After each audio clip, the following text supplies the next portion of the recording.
So I have to say the topic of this talk is the credit for it should go to the European University in St. Petersburg. So I'd offered a number of possible programs to the organizers of the lecture tour. The European University suggested this one, and I liked it because it flips our usual approach to Native American history, which is to talk about how the arrival of Europeans changed Native American culture and identity. I like the way they framed the question, which was to talk more about how Native Americans reframed European culture and identity and really changed the course of American history in fundamental ways that facilitated European colonization, in ways that directed events the ways that the Native Americans wanted, and acted with agency in shaping events. So I'll be giving examples of both of those patterns today. So just to start out with a few concepts I'll be talking about at the beginning of the lecture. One is that, and I'm sharing with you also some of the newest research on Native American history. Issues and concepts that historians are just really introducing to our discussion at this moment. And one of them is the idea of thinking about Native America before the arrival of Europeans. So in other words, to not assume that European arrival set history in motion. That in fact, indigenous people had an extremely long and interesting and variable history before Europeans arrived. So if we, we're familiar with the concept of medieval Europe. Let's think about medieval Native America and North America. Let's think about people who were experiencing lots of change. They were experiencing migration. They were experiencing the transmission of agriculture, which created dramatic changes in social organization. It fostered urbanization, fostered the rise of very complex civilizations in North America. So you may be familiar with the Aztecs, the Maya, the Inca, and other complex civilizations in South America, but we're really finding through archaeological research that there were some very complex, similar complex societies in North America. So I'll talk a little bit about them today as well. And this is important because it set the stage for, this is the world the Europeans encountered. And this past also informed and shaped the ways in which Native Americans reacted to Europeans. So we'll talk about all those as we move forward. Another is the notion of intercultural alliance. And this is the idea that European colonization depended on alliance with Native Americans. So in other words, colonization would have failed without Native Americans. This is one of the sad and complicated paradoxes of the encounter between Europe and indigenous America. That Native Americans facilitated colonization in important ways. That Europeans went where the Indians were.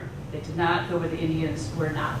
So in other words, Europeans sought out areas of indigenous population in order to establish trade factories and later settlements. And when they did not find indigenous populations, generally the European adventurers failed. So we'll talk about what the Europeans needed from Native Americans, what kinds of forms these alliances took, what forms these alliances took, and then explore the shared history that these alliances created. So this is an image of a lunar observatory that was created by the Hopewell civilization. So this site is about to be declared a UNESCO World Heritage Site, and it's located about 30 minutes from my university. I'd like to show this, to start with this, to really give you all a sense of the high level of scientific and technological discovery and elaboration that Native Americans were engaged in the early medieval era, between 300 and 800 AD in North America. They were building religious sites. They were building both solar and lunar observatories. These folks built a lunar observatory because they were hunter-gatherers, and therefore the cycles of the moon were as important to them as cycles of the sun are important to agricultural societies. Here's our map of North America, and this is to give you a sense of where we might have found concentrations of population forming in the middle and late medieval era in North America. So the area I just showed you where the Lunar Observatory was sort of in this area, not too far from the Ohio River, in the center of Ohio. And most of the civilizations I'm about to show you developed in areas of the confluence of several rivers. So where the Mississippi, Ohio, Illinois, and Missouri rivers came together, the Gulf of Mexico, all along the coastal areas, along the rivers and Great Lakes area in this region, and on the Rio Grande and Colorado rivers in the Southwest, or areas where some really spectacular and complicated civilizations arose in the medieval period of North America. I also like to show this map because it doesn't have the states already marked in them. We're having a big controversy in Native American studies about even the maps that we use. And I'll show you an example in a moment of what I'm talking about. This is an example of what I'm talking about. See how this map already has all of the United States outlined, all of the provinces of Canada outlined. I mean, it conveys a sense that that's the inevitable endpoint of Native American history, is the United States and Canada. So many maps are now trying to drop those teleological indicators. In other words, why have indications of what happened 400, 500, 600 years later? Why do we need to see what the United States looks like now to appreciate what's going on in this map? What's going on this map is it depicts the trade routes that flourished in medieval North America. So what we do know from archaeological findings is that Native Americans engaged in continental-wide trade in this medieval period before Europeans arrived. And that goods from Mexico and the southwestern part of North America turned up on the coast. That obsidian, which is a volcanic rock, showed up down here. The shells from Long Island, off the coast of present-day New York, showed up in the middle of the country. That indigenous people, in other words, traded objects that were rare to places that they were even more rare because they had spiritual significance and became markers of power and authority for those who were able to consume them. They traded copper and other metals. They mined for nickel and copper to fashion ornaments as well as weapons. And they traded food. So there's an extensive trade in food. As different groups adapted agriculture, engaged in agriculture, and they would trade it for other products of interest. Sometimes furs, but sometimes some of these other elements, other objects that I was talking about.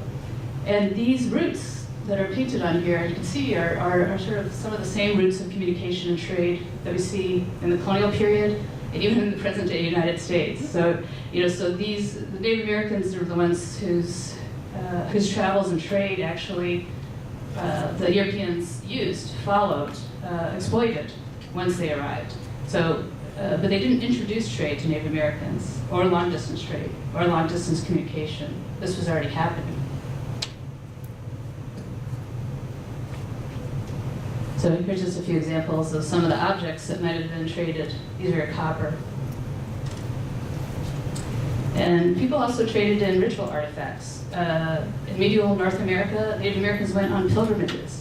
Sometimes they moved not just for trade, but to get religious insight, to get religious power, just like their medieval European counterparts. So there are some sites, like the one I showed you of the Lunar Observatory. Native Americans from very distant regions of North America came and visited that site. Many Native Americans visited sites along the Gulf of Mexico purely for spiritual power. They were not trading anything. They were getting something else, non-material, out of these visits. But this is also an indicator of the incredible mobility of Native Americans. They moved for trade. They moved to get away from weather events. They moved to get away from drought. They moved to get away from Attention on the embassy, attention on the compound. Attention on the embassy, attention on the compound. The Marines will be conducting response training for the next few hours. Your participation is not required. Please disregard all alarms and announcements unless otherwise directed by Post 1. I say again, the Marines will be conducting response training for all the next few hours. Your participation is not required. Please disregard all alarms and announcements unless otherwise directed by Post 1. Thank you. So I'm sorry for all the text on the slide. I don't feel like you have to read it all because I'll be speaking it as well. The other big event that I've already referred to was the spread of agriculture, which basically essentially completes its arc really just a few decades before the European arrival in North America. So it's basically comes from Mesoamerica, from South Central America and Mexico, makes its way through the Southwest, and then disperses throughout North America to the places where the climate can support it. So in northern New England, the upper plains, people really could not engage in agriculture. The climate, growing season made it really not worth their while. And there were some other regions where agriculture was available, and the indigenous people just chose not to. Really, to be a hunter-gatherer is to have a pretty good life. They had more leisure than agricultural societies. They had less hierarchy than agricultural societies. And in some ways, they had less risk because agricultural societies, a drought, a blight, other sort of events can destroy the food supply. And hunter-gatherers kept the population low, were mobile, and tend to move from food supply to food supply. So they tended to have fewer health problems than societies that depended entirely on agriculture, and there were some other advantages. So there are very dense, large populations in California, for example, that lived on tree acorns as a key food source, as well as hunting and gathering other sorts of items. And I mean, this supported populations in the tens of thousands, and very, very interesting communities. So agriculture brought other sorts of social and even spiritual changes for Native Americans. It enhanced the role of women. Women essentially owned the fields. They were the ones who did agricultural work. So it was an extension of their hunting, it was an extension of the gathering that women had done in this economy. The women were the ones who actually domesticated the plants used in agriculture. And as agriculture required a degree of sedentarism. In other words, agriculture requires that you stay in one place, at least for the planting and harvesting of crops. The societies involved in agriculture became more sedentary, and women also became the ones who owned the houses. Societies that adopted agriculture, in many cases, although not all, became matrilineal, in which the family and kinship ties were counted through the mother's line. Hunter-gatherer societies, most, not all, tend to be patrilineal, following authority, following the lines through the father. And in matrilineal societies, women played a growing economic and political role. And this was reflected even in their origin stories. Many tribes' origin stories changed. Their core myths changed to include female goddesses and female divine actors who set agriculture in motion. So it's very interesting to track these changes. So I wanted to show you some images of some of these civilizations that arose through these complex processes of trade. Sure. That's the changes in religion. So cosmology is are the myths that form one's religious worldview. Your view of the cosmos, the origins of the earth, what men and women should do, how humans arose, and so on. So one of the civilizations I wanted to describe briefly was Cahokia, which was in present-day St. Louis, Missouri, southern Illinois era. So if I didn't tell you that, you might think this looked like central Mexico. It looks like Atitlan and other Aztec sites, except it's made of earth, not stone. But this was a major complex that included pyramids, craftsmen, a separate warrior class, a separate priesthood, a king who lived on top of the pyramid and basically didn't interact with the common people. So it was a hierarchical society with the aristocracy. They were sun worshippers. That's why you build a pyramid, to be close to the sun. And looks like from the record, engaged in some human sacrifice as well. But they were also at the crossroads of many of the trades and commerce and exchanges that I mentioned earlier. So when Coronado, the Spanish soldier involved in the entrada, the entrance of the Spanish into North America via Florida and into the southeastern United States, was looking for cities of gold. this is what he had heard of, and this is what Indians told him about, even though by the time Coronado was in America, this civilization didn't exist anymore. So Cahokia actually collapsed before the Europeans arrived for a variety of reasons. Having a big, dense population puts a lot of pressure on the environment. So they had killed all the game, cut down all the trees, changed even the river patterns. They were having erosion. They were having problems with lack of fertility in the cornfields. And these agricultural cities, these urban areas in medieval America, were also vulnerable to attack by other Indians who were not agricultural. So the more mobile Indians would sometimes trade with these societies, sometimes intermarry with them, and sometimes they would have warfare. So some combination of these things, as well as maybe people's resentment about the hierarchy, and a desire to live in a less hierarchical society, led people to simply leave Cahokia. So they abandoned these sites. But they moved to other areas in smaller bands and recreated some of the aspects of the cosmology, the belief system, the practices that had gone on in Cahokia. And this is what the site looks like today. You see from the people show you the scale of these pyramids, even though it's been cut off and damaged and et cetera. But these would have been ball fields. People would have done sports on them, sacred sports. They would have had religious ceremonies, and they had political ceremonies in these giant plazas, as well as trade. Another interesting group were the Anasazi, who lived at where 4 American states join in the American Southwest on the Rio Grande River, near the Colorado River. And this is what the site looks like from a distance. And it's quite large. It looks small, but that's just because the landscape is so massive and spectacular.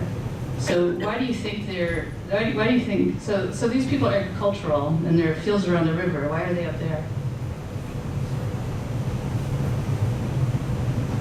Because of floods?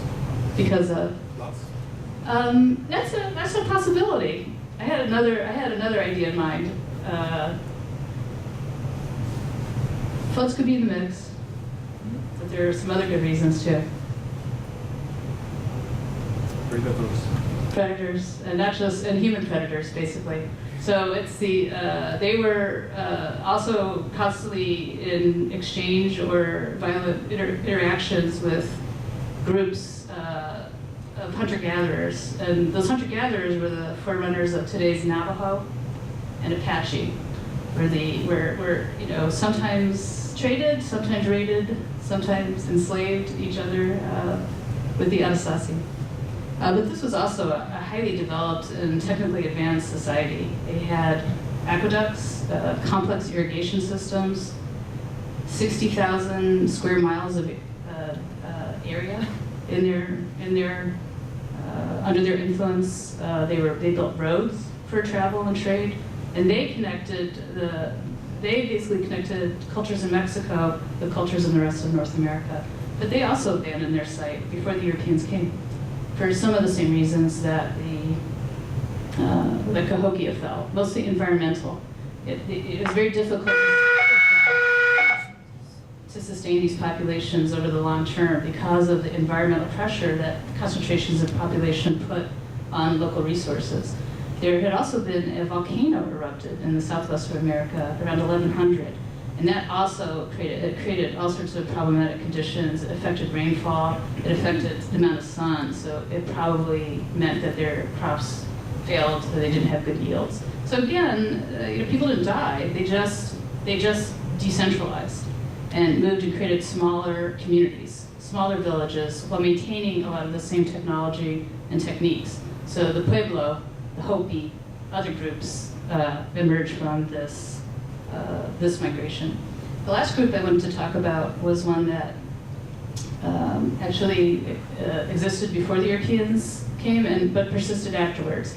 So I told you about 2 civilizations that rose and then dispersed to give you a sense of the capability of medieval Native America, but also to give you a sense of how much change occurred before the Europeans even came.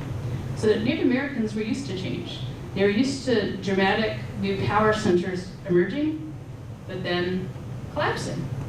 The collapse of Cahokia and of the Anasazi centers also created a vacuum of sorts in North America that other indigenous groups were aware of and were interested in filling. So ironically, the time at which the Europeans were arriving was a time when there was a lot of change in political aspiration, economic aspiration amongst Native American groups who were wanting to fill those kind of crucial roles that had been filled by these other civilizations.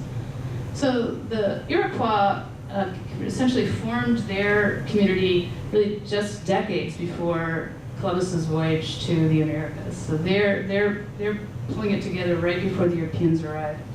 And the Iroquois were composed of five different bands who lived in the upstate New York area, just south of Lake Ontario. They lived in a very far north. You wouldn't think they'd be able to make agricultural work, but they were able to because it was a glacial valley. People grow wine in this area now. So they were the northernmost point of agriculture in this region of the Northeast. And they adopted agriculture very late, so just doing agriculture around 1400. But this put them in a position to trade with all of the other groups in this area who were hunter-gatherers. So they were already trading with them for furs and trading them food and engaged in other sorts of relations. But what the Iroquois essentially did was they were having lots of feuds and blood feuds and warfare and violence amongst these five tribes. And they decided, they really came to an agreement to create a new kind of political alliance and agreed to not engage in warfare with one another. Instead, they turned a lot of their violence and warfare outward against all the other groups in this region. But the Iroquois Alliance gave this group a tremendous power in North America. So they became one of the new influential groups in the wake of the collapse of Cahokia. And as late as 1700, and the Iroquois held a conference, a diplomatic conference. All of the English colonies, all of the French colonies, and other tribes as distant as the Sioux, west of the Mississippi, came to their site in order to be part of their conference and diplomacy and discussion. The Iroquois basically dominated military, political, and even some economic events, all events, east of the Mississippi for the next 300 plus years. So, I mean, this is quite a long-lasting empire of sorts. And they shaped the European colonization at every stage in fundamental ways until well into the 19th century. So this is an example of an Iroquois longhouse. So in the winters, they lived in these giant, 40-meter, 50-meter homes where many families would live. Each family had a little had space, and everyone had to live together. It was part of their psychology, part of their sociology, to keep feuds from building up and to create relationships amongst families and clans. So what do you suppose is going on in this picture on the bottom? This is another aspect of Iroquois culture. First of all, when do you think this picture is from? Is it from the period before the Europeans arrived or after the Europeans arrived? After. How do you know? The rifle. Because there's a gun. So the Iroquois were early and effective adapters of European technology. So the Iroquois had guns within 20 years of European arrival in the Northeast. And they were using them better than the Europeans did. They were effective, very effective marksmen. And in fact, the European market made special guns just for the Iroquois trade, according to Iroquois specifications. They had shorter barrels, so they were easier to carry, more mobile, didn't crash into the trees. They could run with them down and not bang into the ground and trip. Which leads me to another theme, which is going to be how much the European economy depended on the Indian trade and how big consumers Native Americans were. So we have a gun. What about this poor individual in the middle there? What do you suppose is happening to him? He's a captive for sure. So what the Iroquois' other sort of secret weapon, a special element of their culture, besides the alliance, the very social engineering they did with their ways of living, was something called the mourning war. And by this I mean mourning in the sense of being sad about the death of a relative. The Iroquois believed that death diminished, lessened the power of the group. Every death was a loss of spirit and power, and that spirit and power had to be replaced, and the family's tears had to be dried. Right? They had to be comforted by replacement. So the Iroquois took captives to replace the dead. So now adoption might mean ritual torture. Attention on compound. Attention to the MC. Attention on compound. This is a drill. I say again, this is a drill. Due to a developing security situation outside the embassy, secure all classified material. Close and secure all windows, and close all window shades. Find a safe and secure area to seek cover. Do not evacuate the building or enter the hallways. Marines will be deployed throughout the compound. Stand by for further instructions from Post 1. Attention in the embassy, attention on compound. This is a drill. I say again, this is a drill. Due to a developing security situation outside the embassy, secure all classified material, close and secure all windows, and close all window shades. Find a safe and secure area to seek cover. Do not evacuate the building or enter the hallways. Should I just pause there? Is that okay? All right, I'm going for it. So sometimes captives would be ritually tortured, and if they were brave, their spirit would be adopted. That was considered an adoption. But they also took captives and kept them alive and gave them to the families who had lost members. So by this way, the Iroquois had in place a custom that served them well when European disease and warfare created lots of deaths in their ranks. So they were able to keep their numbers up because they had this tradition of adoption. And to me, this is actually a very interesting tradition because the Iroquois really didn't care what ethnicity the people were whom they adopted. That once they had gone through this ritual, they became Iroquois. So people of other indigenous tribes, Euro-Americans, Africans, all could be adopted and became Iroquois upon this adoption ceremony. So it's quite a modern notion of national identity or multi-ethnic state. As long as people, conform to some elements of Iroquois culture, that was sufficient. And towards the end of the colonial period, even entire villages of other Indians were just basically were relocated into Iroquois territory by the Iroquois. And we're still able to maintain some elements of their culture under Iroquois rule. So it's quite an interesting system. But this is one of the things that let them maintain power so much even after the Europeans arrived. So I mentioned this theme of Intercultural Alliance earlier. This is another map. Historians are trying to do a good job with the map. So instead of states, we see the areas of the many hundreds of indigenous groups that were living in North America in the 15th, 16th, and 17th centuries. What do you suppose the other colors represent? Any theories on that?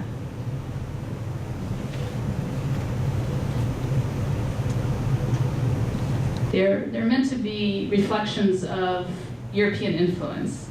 So areas of English influence, areas of French influence, areas of multiple nations influence, including Russia, right? Russia's up here, and more Spanish influence. But I also think this map has a problem, even though I think it's a good map and was done by a good historian, because I'm going to see. This is really what European America looked like in the 17th and early 18th century. If this was the extent of European influence, the rest was all under complete indigenous control. And even these regions depended strongly on Native Americans. We're essentially there at the permission of Native Americans. So let me, for example, so you are the an official in Quebec, and you want to communicate with one of your forts near Cahokia. Or perhaps these folks want to communicate with their colleagues in New Orleans. How do you suppose that happens? By sea, but that's an awfully long way to go. You could do New Orleans maybe from there, but that's going to take a long time. You know, they did. But that actually was more likely to be France communicating with them directly by sea. Indians were going to carry those messages.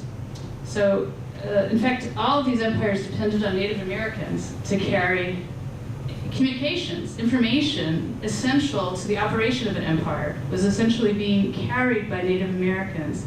Or they would escort missionaries, they were escorting officials, or they were really just carrying the messages themselves. So there's a lot of interesting work being done on communication, and we've realized it's all being conducted by Native Americans. In this way, they're really helping to facilitate these empires. This picture also shows you an example of indigenous technology and how important it was to Europeans. I mentioned some of the technologies and techniques in medieval Native America. So, you know, Europeans adopted indigenous techniques of agriculture. They adopted the crops, the materials of indigenous agriculture. You know, potatoes and tomatoes are a big part of the diet I've encountered here in Russia. Those are American products. Corn, which is a big product in the American diet, is an indigenous and an American product. So contact with Indians transformed global foodways. It transformed global diets. And all of these new products, agricultural products, actually permitted these large population increases in Europe as well, which created population for colonization. It's a very interesting loop. The Indians had other sorts of technology too. So this is a canoe, a boat that was very lightweight, that could be made by hand very quickly. It could be carried over rapids or rocky areas. So these canoes turned out to be the best way of getting around in the interior parts, waterways, rivers of North America. And the Europeans bought them from the Indians. They traded with them from the Indians, and they used them themselves. That's just one example of an important technological advantage. So let me go back to our map. I'll come back to Red Atlantic. So, Intercultural Alliance meant that indigenous people and Europeans looked at each other as potential offers of advantage.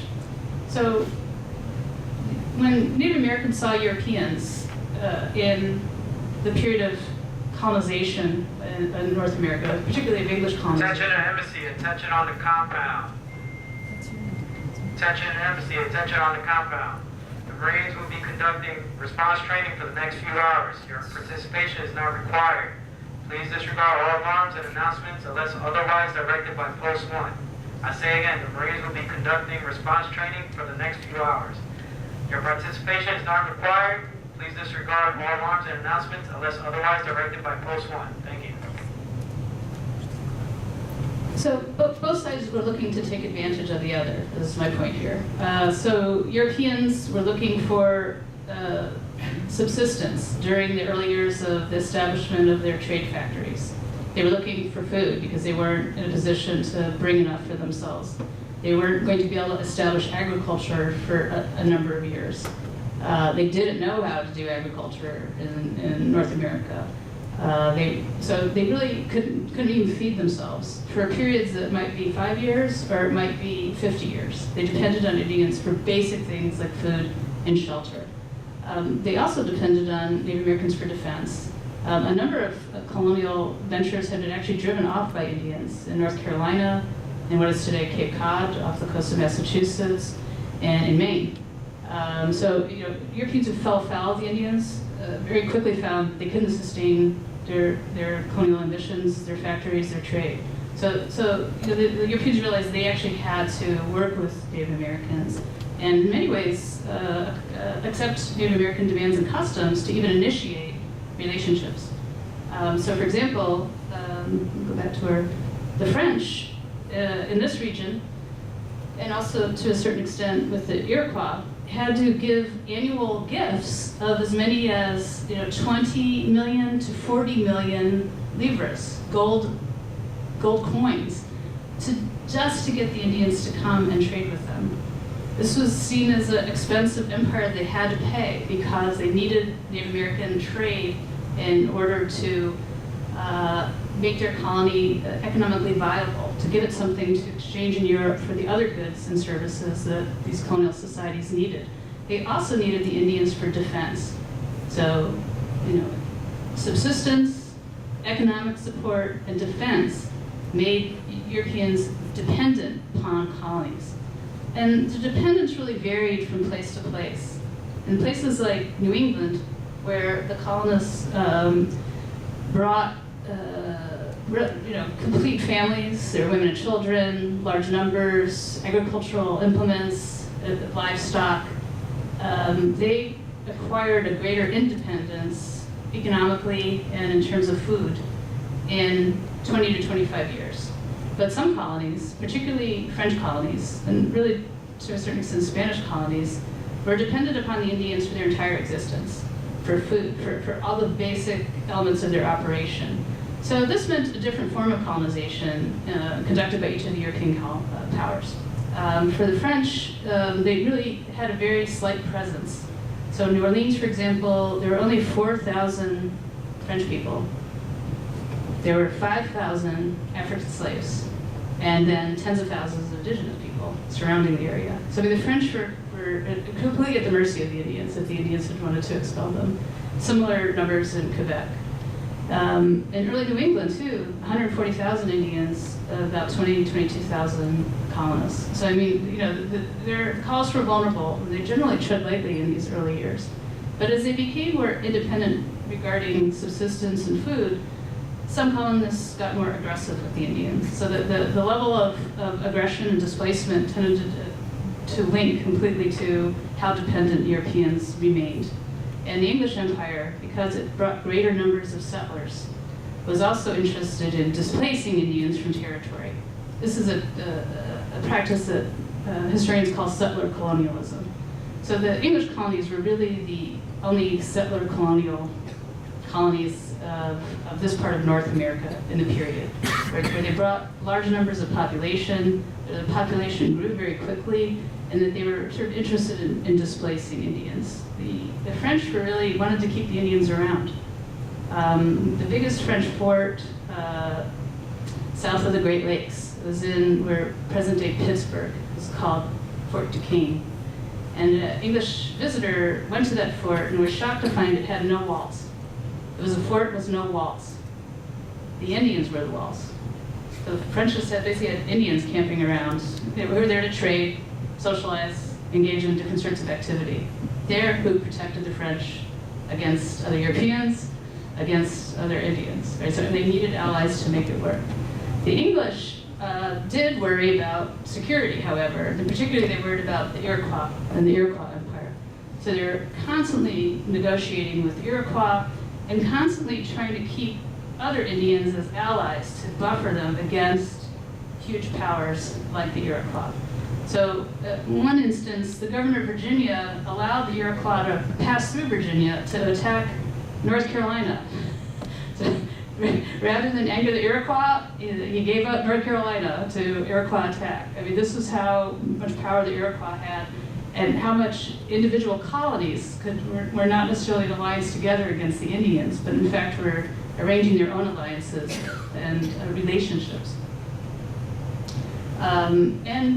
Sometimes people developed very interesting kinds of mutual relationships over time. So this is an indigenous person named Robin Cassasinnamon. He was a Pequot Indian.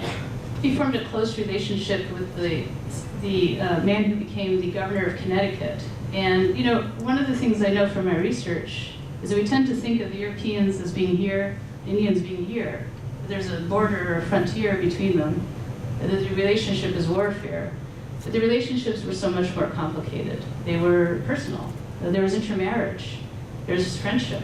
There was exchange of culture in very fundamental ways. Europeans watched Indian ceremonies with great interest. And New England, where I study, Europeans, English people talked all the time about attending Indian funerals, which were 2-week affairs with dances and feasts.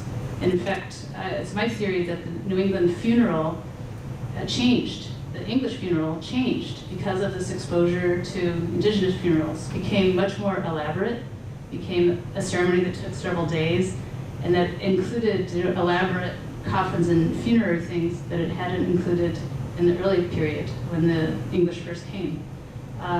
They entered each other's homes all the time.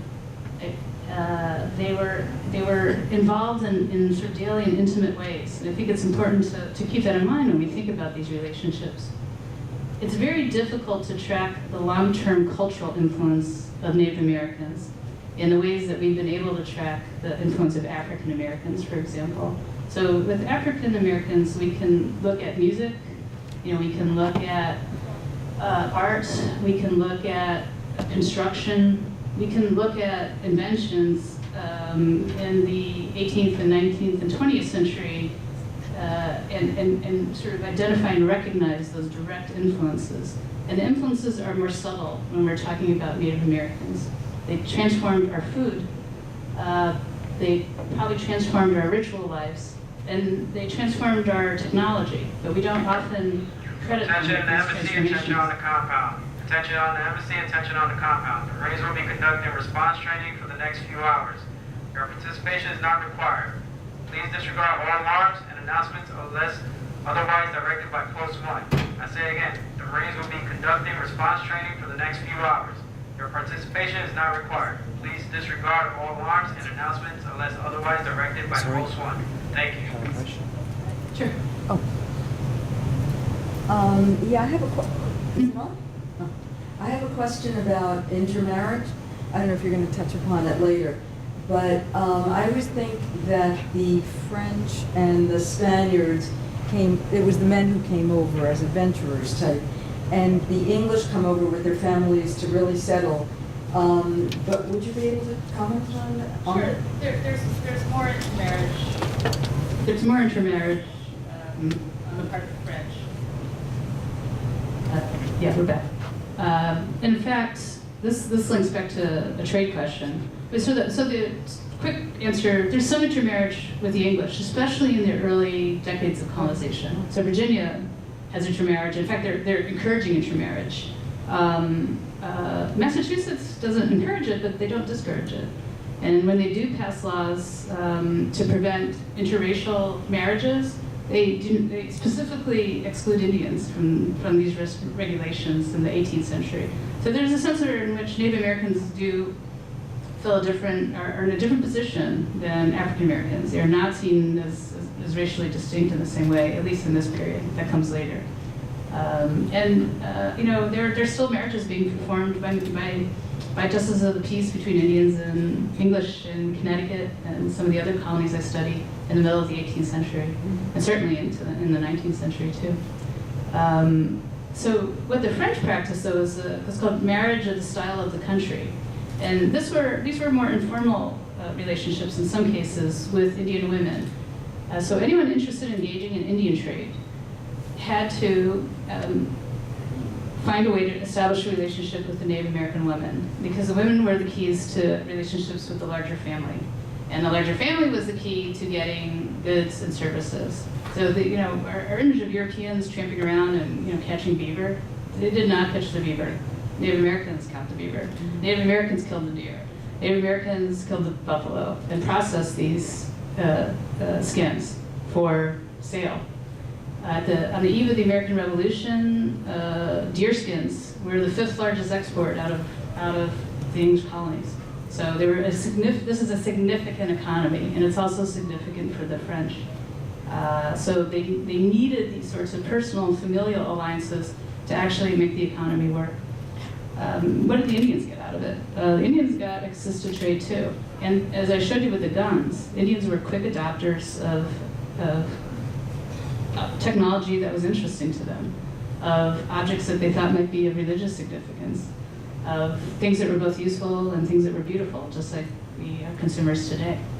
So here's some examples of some of the early trade goods that were traded in by the English and French, often made in France or Italy, actually.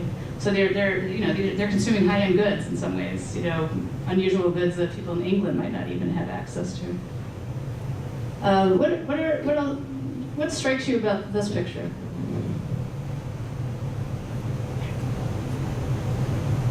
These are Huron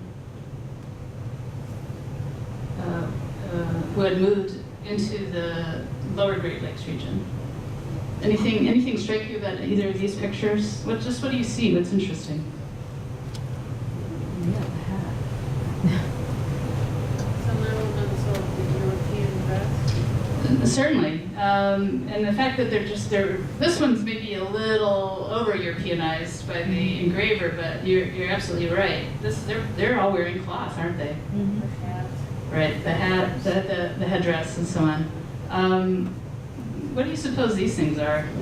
I don't know if you can see the image well enough to see their jewelry. Necklaces. Yeah, it's made out of silver. So, Indians became huge consumers of cloth from Europe. In fact, this trade was so important that entire French manufacturing centers did nothing but produce goods for the Native American market, for the Indian market. In fact, there were special categories of products, special names for these goods that were destined for Native Americans. They purchased large amounts of silver, and silversmiths in Quebec and Montreal and in France were kept busy making goods for the Native American market. They wore a lot of silver around their neck, and men and women wore these discs and earrings and other sorts of embellishments. So we also often have an image of Indians as somehow impoverished. And it's true that they did not accumulate large amounts of goods, but when they saw goods that they thought were useful or had other sorts of significance, I mean, these are very portable goods. So cloth was just lighter than wearing animal skins. It was lighter, it was more comfortable than wearing animal skins. So this is why they adopted it. And they could trade the skins to Europeans who wanted them and would give them goods in exchange. Indians set the terms of these exchanges too. If the Europeans got too market-oriented and raised the prices because they said markets in the global market said the price should be this, the Indians would refuse to engage in trade. So they pushed back against some of the elements of supply and demand, and they could. So this trade, these relationships, Indian affairs in general, I would argue, actually were part of what helped form these imperial and colonial states. So if you've heard the term state formation, why states emerge, why governments emerge, and what they do, and how they function, what makes bureaucracies grow, for example, Indian affairs was one of those things. And the records I examined, I would be honest with you, 70% of what these colonies did was engage with Indians. This was the business of colonial government and imperial government in the New World. So this is a decree from North Carolina about the Indian trade, and it said, for the benefit and on behalf of the public. So this is a giant public interest for North Carolina to manage the Indian trade properly. And so, even in colonies that had adopted agriculture, that had found other sorts of wealth. So for example, Virginia, tobacco. Tobacco is the biggest export from the English colonies to Europe. Incredibly profitable. People are getting rich from it. They still engaged in Indian trade. So in fact, there's a major rebellion, a giant social and political uprising in Virginia over Indian policy, because the wealthy of Virginia, attached to the government, wanted Indian trade. The new arrivals in Virginia and the poor Virginians wanted Indian land. They wanted to move against the Indians, expel the Indians, kill the Indians, take the land. Leadership wanted to keep the Indians where they were so they could engage in trade and alliance. So these issues become points of conflict within colonial societies, as well as points of conflict between colonial societies and imperial centers. And this particular slide shows an uprising in Pennsylvania on the eve of the American Revolution, where people from Western Pennsylvania marched on the government in Philadelphia the government of Pennsylvania, and demanded that they also go and help them kill Indians and displace Indians so that they could take the land. The government wanted to keep the Indians in place for alliance, for trade, and as a buffer against other potential Indian enemies, as a kind of military auxiliary. So this is right before the revolution. They take over the Pennsylvania government briefly. So far I've talked about the Indians as rather powerful partners in these relationships, as people who are showing military might, or showing economic might as consumers, economic might as producers of goods, dictating the terms of trade, pushing Europeans around to a certain extent. Well, yeah, I don't want to exaggerate the degree of this agency, because I would also say that we are now at a moment where we are finding out quite a bit about a phenomenon of Indian slavery, and this is the subject of my current research. And some estimates suggest that Europeans enslaved as many as 5 million Indians. This compares to the 12 million Africans enslaved in the African slave trade and brought into the Americas. But 5 million was an even larger percentage of the Native American population in North and South America. So this is a devastating number if you consider the Native American population. And every colonial power engaged in enslavement from the very earliest contact they made, Caribbean, in New France, in New Spain in particular, but also in the English colonies. More Indians were exported out of South Carolina than Africans were imported in before 1720. So the slave trade was an Indian slave trade, and it was a continental trade like the African slave trade was, in which Indians were moved and trafficked to ports or to buyers. Attention on compound. This is a drill. I say again, this is a drill. Stay away from North Cac, South Cac, as well as the EOB archway. There is a developing security situation outside the embassy compound. Secure all classified material, close and secure all windows, and close all window shades. Find a safe and secure area to seek cover. Do not evacuate the building or enter the hallways. Marines will be deployed throughout the compound. What was the population, the indigenous population? Subject to great debate. North America, the debate's kind of like great. Oh, no. She asked what the population of what the Native American population was. In North America, north of Mexico, the estimates range from 3 million to 12 million. And there are even higher estimates. I think 8 to 13 is a pretty solid estimate. And if you maybe pick one number, I'd pick 11 million. But it's very difficult to do this sort of demography. The estimates used to be much lower, and of course that made Indian death rates look a lot better, right? So I think now we're really revising all these numbers upward. So the 5 million applies to South America too. So I mean it's not just North America. So it's not half the population, but it's still a significant proportion. So this was actually the document that launched my research. I was doing research on economic history and looking at what a merchant was buying and selling. And this individual named John Hull in Boston actually took the role of treasurer of the colony of Massachusetts during a conflict called King Philip's War, which pitted the Indians of New England, southern New England, against the English colonists of the whole region. And I found to my surprise that the colony had sold Indians at auction. And it says things like 4 squaws, 3 girls, an old man, 3 squaws. There's babies, there's papooses, there's babies being sold at this auction, and so on. So I was very surprised at that, and that kind of led me on a voyage of research and discovery to try to find out more about this phenomenon. So some of these Indians were actually trafficked to the Caribbean. They were trafficked to the Azores Islands. Some of them ended up as galley slaves, rowing British or English naval galleys in the Mediterranean.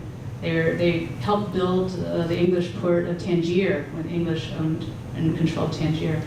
But most of the Indians were actually kept in households.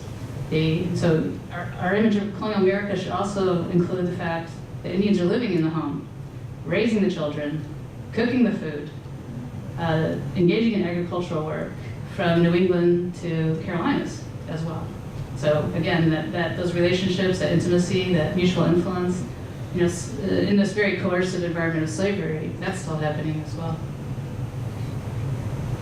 So I've been talking about Indigenous influence, and now I want to talk about influence in a different way. I mentioned these rebellions that had occurred in the colonial period in Virginia and in Pennsylvania, conflicts over Indian policy within individual colonies, between the elites who wanted to trade with the Indians and the poor or middling people who wanted to displace the Indians. They tended to have more violent confrontations with Indians who were interested in taking and displacing Indians off their land.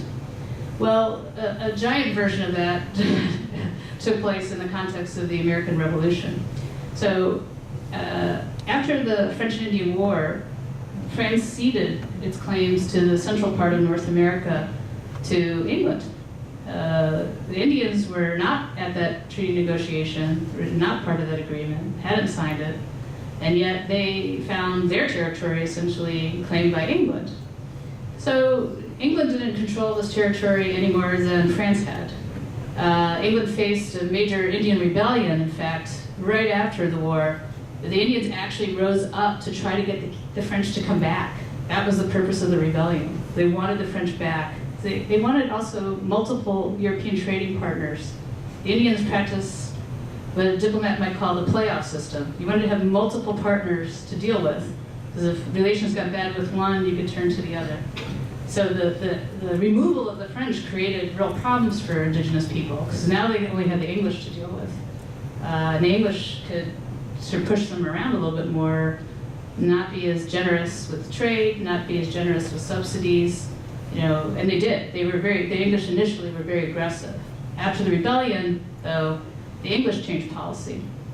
And I've seen documents where Great Britain, some of the Indian agents who are advising British imperial officials are really kind of recommending that England consider turning this area into a 14th colony, a kind of colony of Indians.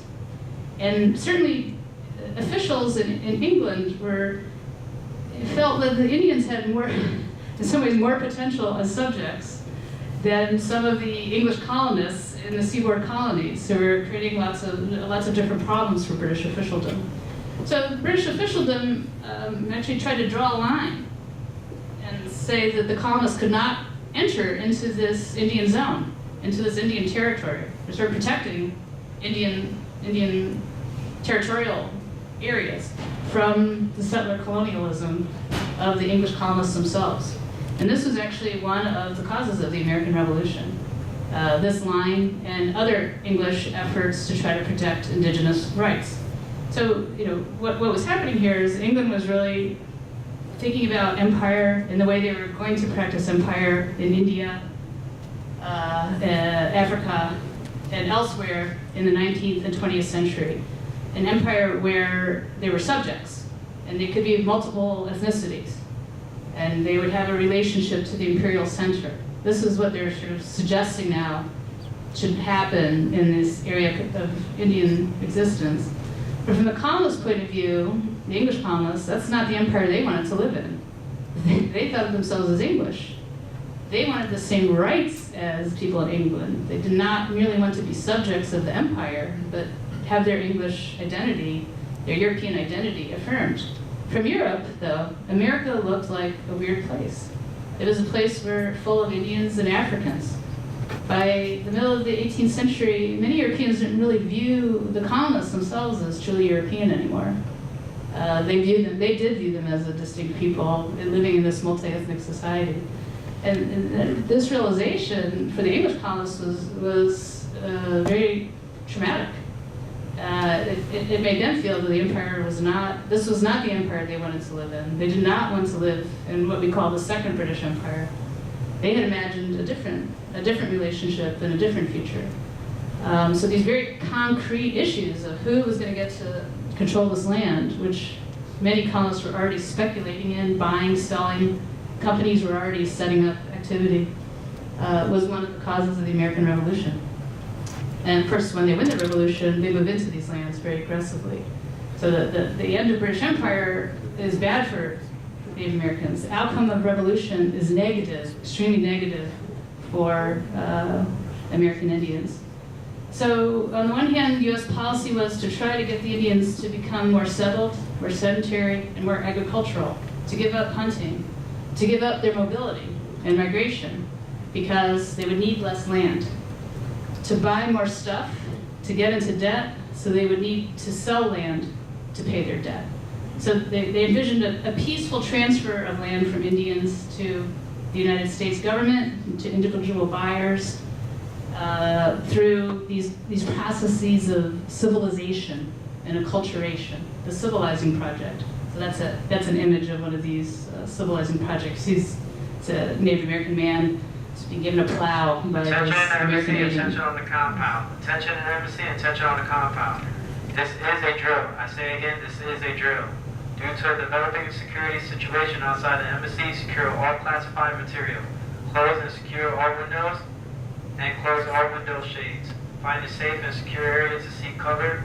Do not evacuate the building or into the hallways. Marines will be deployed throughout the compound. Stand by for further instructions from Post 1.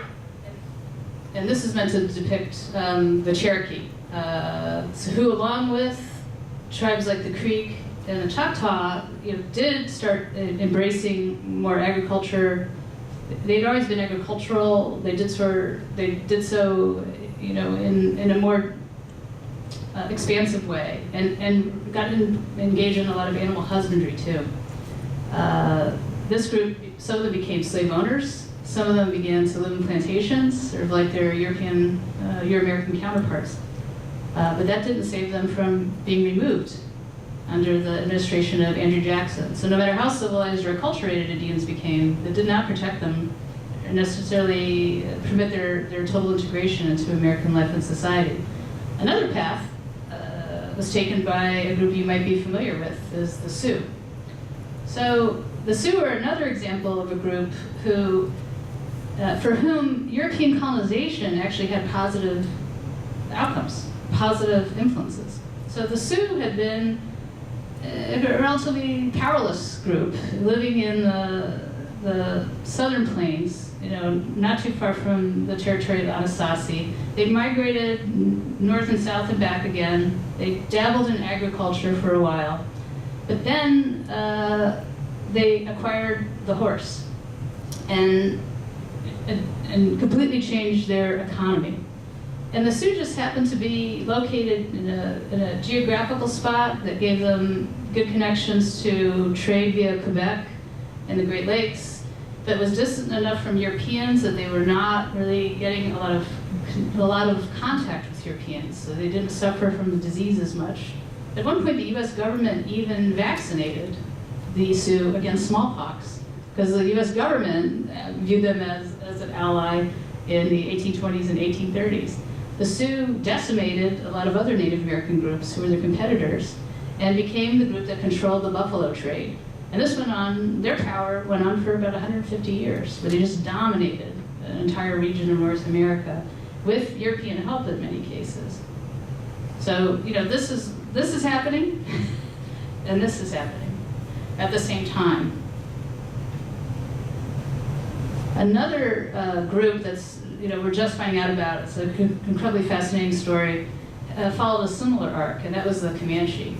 So the Comanche had been like the Sioux. They had been, basically the hunter-gatherers that were attacking places like the Anasazi. But in 1670, the Pueblo Indians, who had been under Spanish control, had a rebellion. They threw the Spanish out. And for 10 years, the Pueblo were basically independent. And the Pueblo had been, like the Anasazi, in a major trade network region. They had giant trade fairs every year. The Spanish had kind of pushed down these trade fairs a little bit. So when the Spanish were gone, the Pueblo reactivated their trade fairs. The Pueblo are how all the Indians in the western part of North America got horses and livestock. It was because in this period after the rebellion, When the Spanish weren't around, Pueblos just basically distributed, traded, sold horses to all of these groups who became, the Apache, the Comanche, the Utes. These incredibly dangerous, powerful new confederacies emerged because of this revolt and the transmission of horse culture. Attention to embassy, attention on the compound. Attention to embassy, attention on the compound. The Marines have concluded their response training. Please treat all future alarms and announcements as actuals unless otherwise directed by Post 1. I say again, the Marines have concluded their response training. Please treat all future alarms and announcements as actuals unless otherwise directed by Post 1. Thank you. So the Comanche end up acquiring territorial control over a large portion of the American Southwest and northern Mexico. First Spain, and then an independent Mexico simply could not exert any control over this region once the Comanche established their empire. It was an empire based on slaves of all races, captured from other tribes, from Mexican ranches, from any Europeans who moved into this area, a multi-ethnic mix of slaves that the Comanche had working on farms, and they traded the agricultural output, they raised horses, they traded their horses to St. Louis, Missouri, and they were sold to pioneers, American pioneers who used them to pull their wagon trains. They sold their horses to southern planters to turn the cotton gins and sugar mills. I mean, the extent of their trade, tens of thousands of animals they were trading every year, food to all over the region.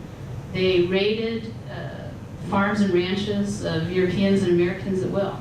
So in this sense, they were actually extracting tribute from Mexico, from Spain, and later from the Texans who moved into this region. They were the power. So the people who are writing about this say this is an empire. They're an empire without a state. They're an empire without a bureaucracy. They're an empire without any kind of political system, and yet they dominated the region. So much so that Mexico invited any white people who wanted to come into northern Mexico for free and to settle, just to try to create some pushback against the Comanche. People from the southeastern United States accepted this offer, left the United States. Many people in this period don't really have allegiance to the government. They're just, especially in the West. This became Texas. When the Mexican government abolished slavery, these people revolted against the Mexican government because they wanted to keep their slaves. They asked the United States to annex them as part of the United States. Eventually, after a lot of political discussion, the United States did. So Texas became part of the United States. The United States looked at Comancheria and the situation and identified a failed state. Saw this as Mexico as a failed state. We're not able to handle Native American affairs, and this was one of the pretexts for the Mexican-American War. In turn, the Mexican-American War and this territory acquired in this war helped cause the American Civil War, because the battle over whether slavery should be allowed there was at the core of the coming of the American Civil War. So you could argue Comanche Empire helped cause the collapse of Spanish Empire, helped cause the collapse of northern Mexico, helped cause the Mexican-American War, helped cause the Civil War. So I wanted to leave you with one other theme, and I've talked quite a bit. I hope we have a little time for discussion. And that's the idea of Indian modernity. I find that many students in the United States and many people I meet in other countries think of the Indians as people who lived in the past, but they're also people that live in the present. They're almost 2% of the American population. They own extremely large amounts of acreage in the United States, larger than the states of Rhode Island and Connecticut, and maybe you can even throw Massachusetts in there combined. They are a political presence in the American system, and they're an economic presence in the American system. There were plenty of rich Indians in the 19th and 20th century, and there still are today, like the Osage, who were removed from their territory, decided not to accept the U.S.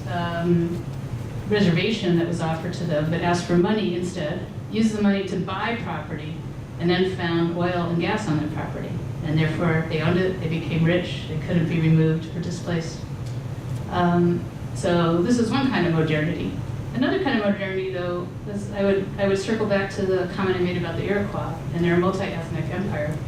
This is a document from my research, and it's about an enslaved man named Caesar who sued for his freedom in a Connecticut court in 1738, arguing that his mother had been a Native American who had been unjustly enslaved and that he should be freed. And Caesar won his case, and a jury of 12 Europeans in Connecticut, your Americans, agreed with his argument.